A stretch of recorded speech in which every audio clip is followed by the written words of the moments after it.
এরপর পড়বো ব্যঞ্জন বর্ণ। ব্যঞ্জন বর্ণ কাকে বলে? যে সকল বর্ণ স্বরবর্ণের সাহায্য ছাড়া স্পষ্টভাবে উচ্চারিত হতে পারে না সেগুলিকে বলে ব্যঞ্জন বর্ণ। ব্যঞ্জন বর্ণ কোনগুলি? আমরা বাংলাতে পড়েছি ক থেকে চন্দ্রবিন্দু পর্যন্ত, কিন্তু সংস্কৃত ব্যাকরণে হচ্ছে ক থেকে বিসর্গ পর্যন্ত হচ্ছে ব্যঞ্জন বর্ণ। সংস্কৃত ব্যাকরণে চন্দ্রবিন্দু উল্লেখ নেই, ব্যবহার আছে, কিন্তু ব্যাকরণে যে বর্ণমালা আছে সেখানে কিন্তু চন্দ্রবিন্দু পাওয়া যায় না, ওখানে বিসর্গতেই শেষ। ঠিক আছে, চলো এরপর আমরা দেখব ব্যঞ্জন বর্ণের ভাগ। ব্যঞ্জন বর্ণগুলিকে কয় ভাগে ভাগ করা যায়? ব্যঞ্জন বর্ণগুলিকে 4 ভাগে ভাগ করা যায়। কি কি? স্পর্শ বর্ণ, অন্তঃস্থ বর্ণ, উষ্ম বর্ণ, অযোগবাহু বর্ণ, এই 4 ভাগে ভাগ করা যায়। এরপর দেখো এই যে স্পর্শ বর্ণগুলি আছে, স্পর্শ বর্ণ কোনগুলি? না, ক থেকে ম পর্যন্ত, ক, খ, গ, ঘ, উ, চ, ছ, বর্গীয় জ, ঝ, ইয়, ট, ঠ, ড, ঢ মূর্ধন্য, ত, থ, দ, ধ দন্তন্য, প, ফ, ব, ভ, ম। এই যে 25টি ক থেকে ম পর্যন্ত 25টি বর্ণ হলো স্পর্শ বর্ণ। এই স্পর্শ বর্ণের আরেক নাম হচ্ছে বর্গীয় বর্ণ। ঠিক আছে, এটা গেল স্পর্শ বর্ণ। এবার অন্তঃস্থ বর্ণ। স্পর্শ বর্ণ নিয়ে ডিটেলসে পড়াচ্ছি, আগে আমি ব্যঞ্জন বর্ণের ভাগগুলো বলে দিই, তারপর স্পর্শ বর্ণ নিয়ে আমরা ডিটেলসে পড়ব। এরপর আছে অন্তঃস্থ বর্ণ। অন্তঃস্থ বর্ণ কোনগুলি? না, বর্গীয় বর্ণের পরে আমাদের কি শুরু হয়ে যায়? অন্তঃস্থ। যখনই ম শেষ হয়ে যায়, ম এর পরে আমরা কি শুরু করি? অন্তঃস্থ জ, র, ল, ব। এই যে ব, অন্তঃস্থ জ, র, ল, ব, এই 4টি হলো অন্তঃস্থ। এরপর আছে উষ্ম বর্ণ। উষ্ম বর্ণ তালব্যস্য, মূর্ধন্যস্য, দন্তেস্য, ঠ। এই 4টি হলো উষ্ম বর্ণ। এরপর আছে অযোগবাহু বর্ণ। অযোগবাহু বর্ণ কোনগুলি? অনুস্বার এবং বিসর্গ। এই হলো ব্যঞ্জন বর্ণের ভাগ। কি কি পেলাম?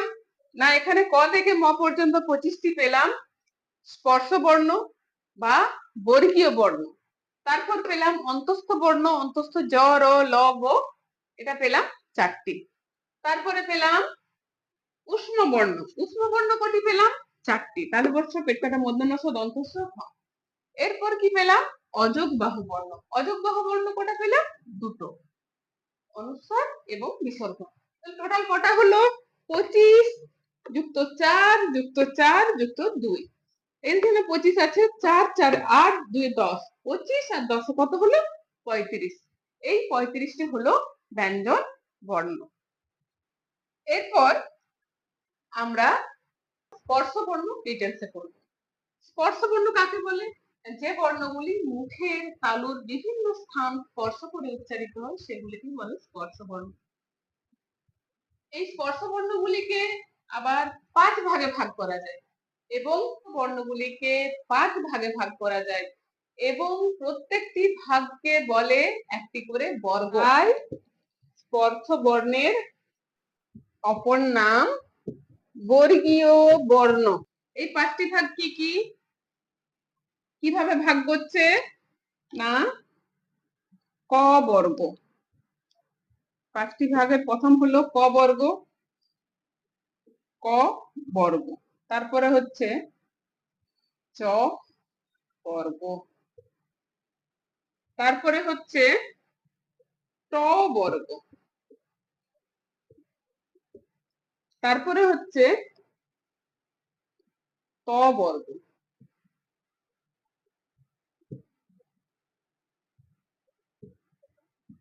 তারপরে হচ্ছে ক বর্গ। ক বর্গে কে কে আছে? না, ক, খ, গ, ঘ, উম। চ বর্গে কে কে আছে? চ, ছ, বর্গীয় জ, ঝ, ইয়। একইভাবে ট ত ক 3টে বর্গ লিখে নিচ্ছি।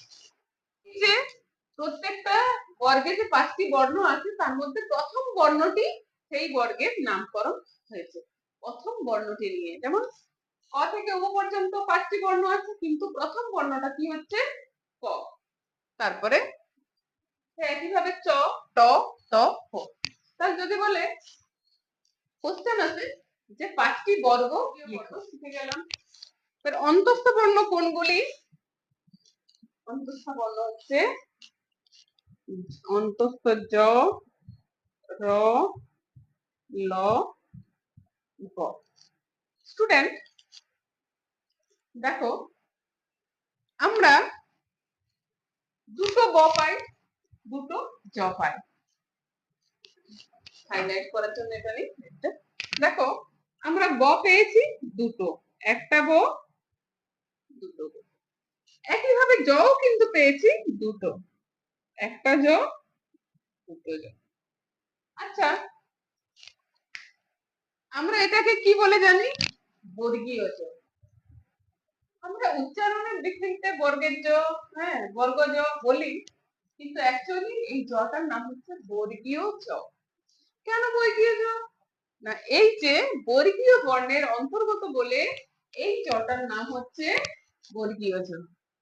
আর এই জটা বর্গের অন্তর্গত নয় বলে এইটা হচ্ছে অন্তঃস্থ জ। এই জটার উচ্চারণ হচ্ছে জ, কিন্তু এই জটার উচ্চারণ জ নয়, এই জটার উচ্চারণ হচ্ছে ইয়।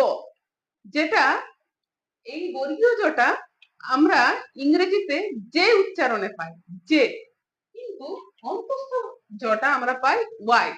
যখন আমরা ইংরেজি অ্যালফাবেট লিখি তখন আমরা বর্গীয় জটাতে কি পাই না, বর্গীয় জটা যখন লিখবো তখন আমরা এটা যে দিয়ে লিখবো, আর অন্তঃস্থ জটা কি দিয়ে লিখবো? অন্তঃস্থ জটা লিখবো আমরা ওয়াই, তাই তো। ওয়াই এর উচ্চারণ কি? ইয়, ইয়। একইভাবে আমরা দুটো ব পাই। অন্তঃস্থ জ বর্গীয় জ দেখতে কিন্তু আলাদা আলাদা, যার জন্য এটা নিয়ে আমাদের প্রশ্ন হয় না, খুব একটা প্রশ্ন সবাই করে না। কিন্তু বাংলাতে বা সংস্কৃতে আমরা ঠিকঠাক লিখতে পারি না বলে কোনখানে বর্গীয় ব কোনখানে অন্তঃস্থ ব হয় জানি না, তাই আমরা একটাই ব ব্যবহার করি, যেটা হচ্ছে এই বটা। যদিও বর্গীয় ব হচ্ছে এইটা, এইটা হচ্ছে বর্গীয় ব, এটা হচ্ছে অন্তঃস্থ ব। কিন্তু আমরা বর্গীয় ব সঠিকভাবে চিহ্নিত না করতে পারার জন্য আমরা বেশিরভাগ এই বটাই ব্যবহার করি। এরপর দেখো, এই যে বর্গীয় বর্ণ, এই বর্গীয় বর্ণের যে বটা সেটা হচ্ছে ব, বি উচ্চারণ হয়, সেটা হচ্ছে ব, বি উচ্চারণ হয় ব। কিন্তু এই অন্তঃস্থ বটা ব উচ্চারণ হয় না, এটার উচ্চারণ হয় ডাব্লিউ, ও। যে যে লেখাতে আমরা, ধরো সরস্বতী, সরস্বতী বানানে যে ওই যে দন্তস্থ নিচের যে বটা পেলাম সেইটা হচ্ছে অন্তঃস্থ ব। আবার বিশ্ব, নিঃশ্বাস, এই যে পাচ্ছি, এই যে এইগুলোকে বলছে বফলা, এটা হচ্ছে বফলা, এটা জফলা।